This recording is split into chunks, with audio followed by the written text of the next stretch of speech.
안녕하십니까. 매일 눈으로 세상의 흐름을 읽어드리는 와이타임스 정세 분석의 주북일입니다. 미국 바이든 정부의 대중국 견제 구상이 더욱 구체화되고 있습니다.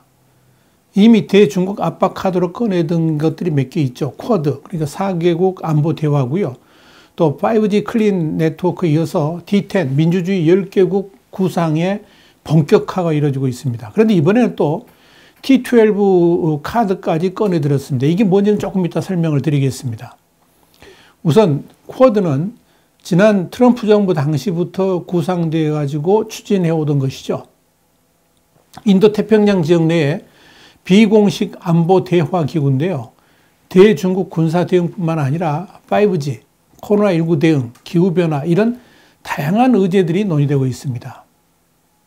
현재는 미국, 일본, 호주, 인도 같은 인도태평양 전략의 핵심 국가들이 참여를 하고 있지만 이걸 앞으로 확대해가지고 쿼드 플러스로 이렇게 만든다는 거죠. 그래서 중국에 대한 압박을 강화할 예정입니다. 두 번째가 5G 클린 네트워크 정책인데요. 이건 이미 트럼프 정권 때부터 진행해 오던 겁니다. 미국이 중국 통신기업을 배제하기 위해 추진한 정책이죠. 그런데 바이든 정부 들어서도 큰 틀에서 이 5G 클린 네트워크 정책을 계속 발전시켜 나가고 있습니다. 여기에는 40여 개 국가 이상에서 50여 개 회사들이 참여를 하고 있습니다. 사실 이 5G 클린 네트워크는 반하웨이 연합이라고 말씀드릴 수 있습니다. 그래서 한국의 문재인 정부는 여기에 공식적으로 참여하지 않았습니다. 중국 정부는 이 5G 클린 네트워크에 대응해 가지고 글로벌 데이터 안보 이니셔티브를 만들어서 대항하고 있습니다. 세 번째가 D10 민주주의 10개국 연합입니다.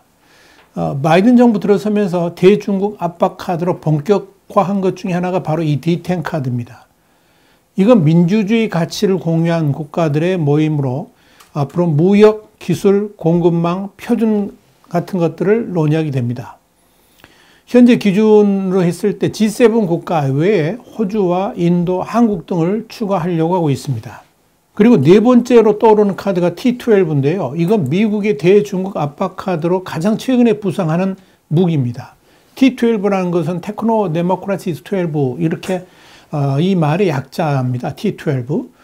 이건 이제 바이든 행정부가 5세대 그러니까 5G하고 인공지능 이런 첨단 테크놀로지 분야에서 중국 견제를 위한 주요 툴을 만드는 건데요. 민주주의 가치를 공유한 반도체 선진국들의 모임이라고 말할 수 있습니다. T12는 이 바이든 대통령의 외교 안보 브레인으로 평가받고 있는 리처드 폰테인 신 미국 안보센터, 이게 CNAS라고 그러는데 여기 소장하고 제러드 코헨 구글 직소 CEO가 처음 제안한 아이디어입니다. 아직 미국의 최종적인 방침으로 결정된 건 아닌데 미국의 대중국 압박 카드로 채택될 가능성이 아주 높다고 보면 되겠습니다.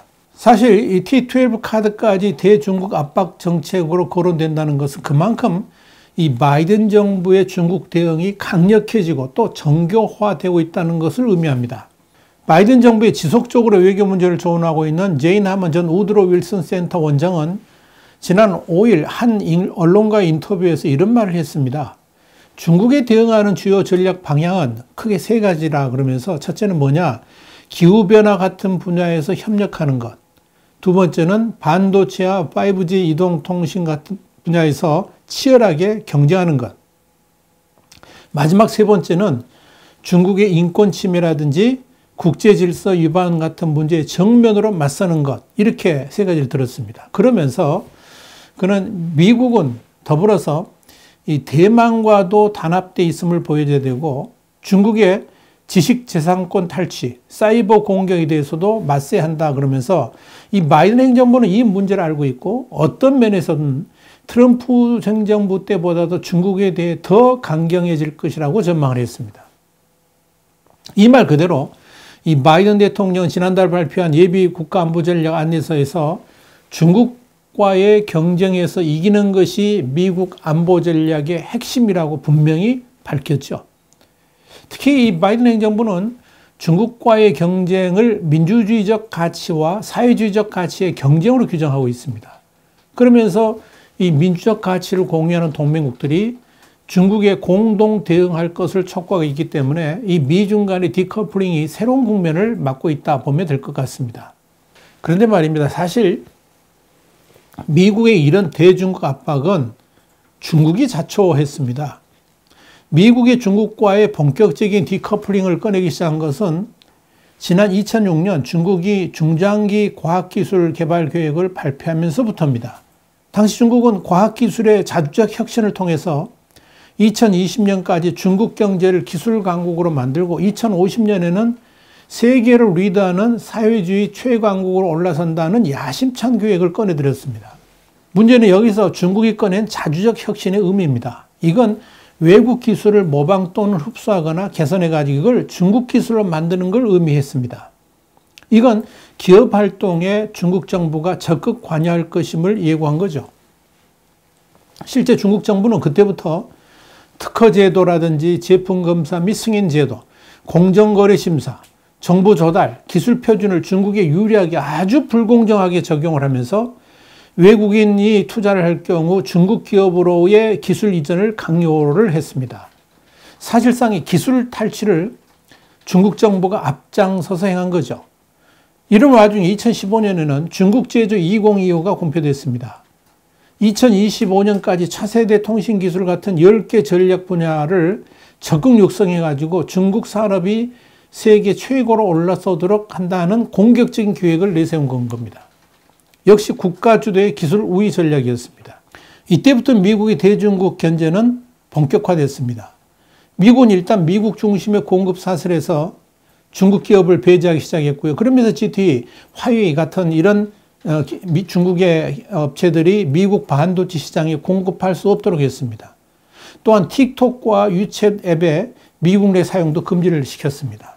그리고 트럼프 전 대통령은 임기 종료를 몇 주 앞둔 지난해 12월 중순에 중국 최대 반도체 제조기업인 SMIC에 이제 제재를 가했고 또 세계 최대 드론 업체인 DJIA 같은 이런 60개 중국 기업을 블랙리스트에 올려가지고 미국 기업들과의 거래를 차단했습니다. 그리고 바이든 대통령은 이러한 트럼프 정책을 이어받아서 공급 사슬 재편 작업을 좀 더 정교하게 진행을 하고 있는 겁니다.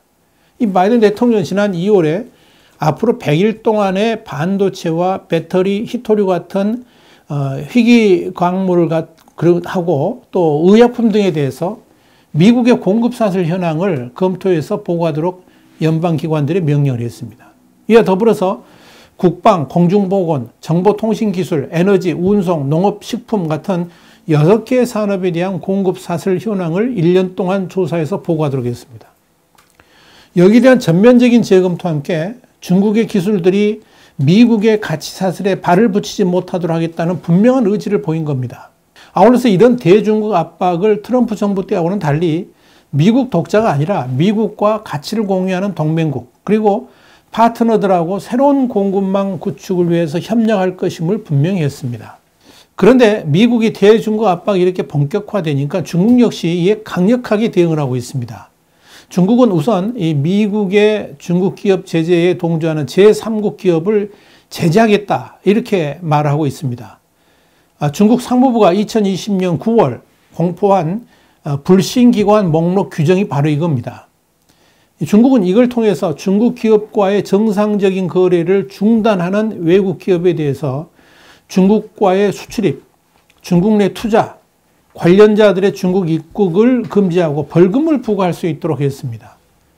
여기에 중국은 한수를 더 떠가지고 올해 1월에는 제3국 기업이 중국 기업에 대한 미국의 제재에 따라서 중국 기업과 거래를 중단하면 그 제3국 기업에 대한 손해배상을 청구할 수 있도록 하는 규정까지 공포를 했습니다. 아예 중국에 있는 뭐 공장이라든지 이런 거 다 뺏겠다 이런 이야기죠. 중국의 이런 조치는 한마디로 중국 편에 서든지 아니면 미국 편에 서든지 선택을 하라고 요구하고 있다. 이렇게 보시면 될 겁니다. 결국 이 미중 간의 싸움은 더욱더 확대될 수밖에 없습니다. 어떻게 보면 미국의 동맹국과의 연대를 통한 대중국 압박에 대해서 중국은 국가의 명운을 건 대응을 시작한 셈입니다. 진영은 크게 두 개로 나누어지고 있습니다. 미국은 거대한 민주주의 진영을 구축해 갈 것입니다. 여기에는 일본, 호주, 인도 같은 쿼드 국가들을 포함해 가지고 영국, 캐나다, 뉴질랜드 등의 영연방 국가들은 물론이고요. 유럽연합, 그러니까 EU도 동참하게 될 겁니다.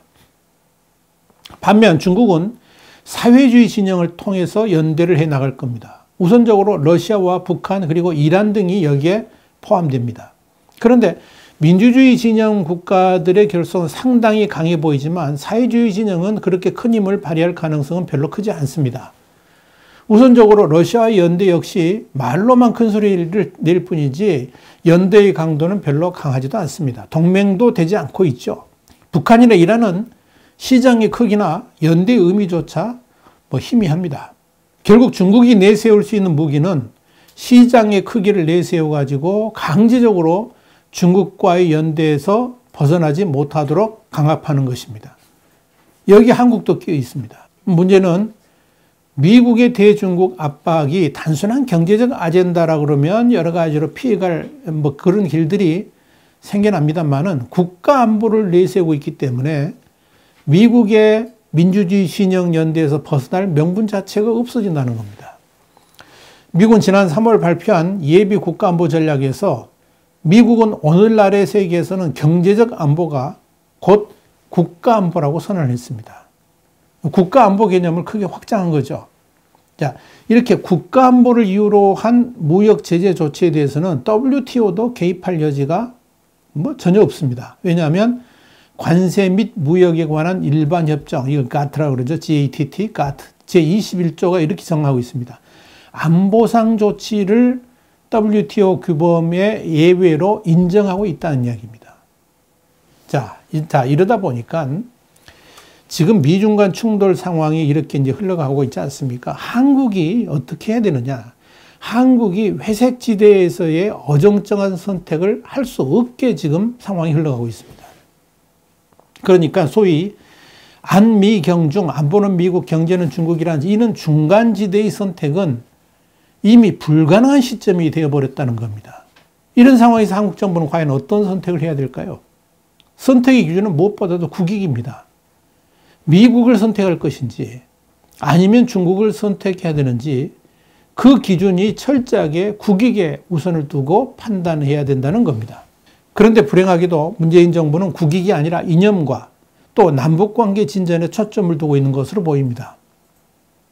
그래서 트럼프 전임 행정부의 5G 클린 네트워크에 이어서 대중 견제 성격의 안보 협의체인 쿼드 플러스의 참여를 꺼리고 있는 거죠.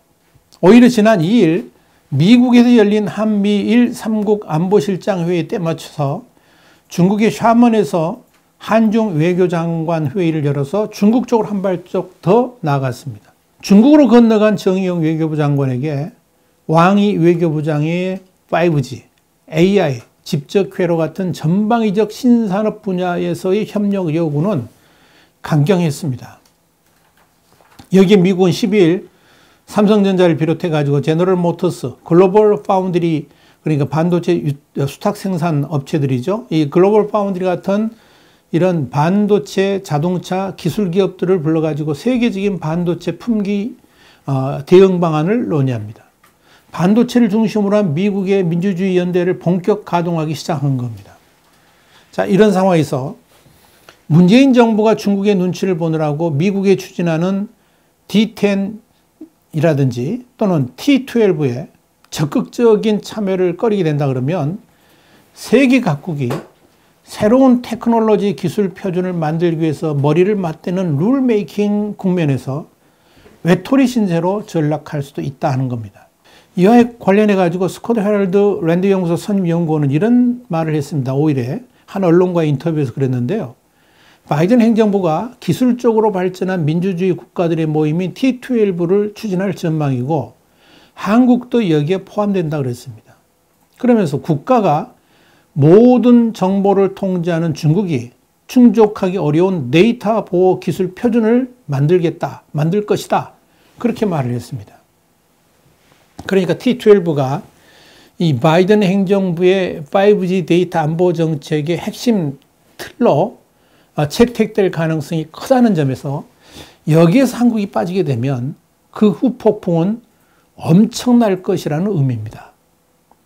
이미 미국은 지난 3월 열린 첫 쿼드 정상회의에서 회원국들하고 중국 화의를 겨냥한 5G 통신 보안 확보 기준을 세우기 위한 워킹그룹을 출범시켰습니다.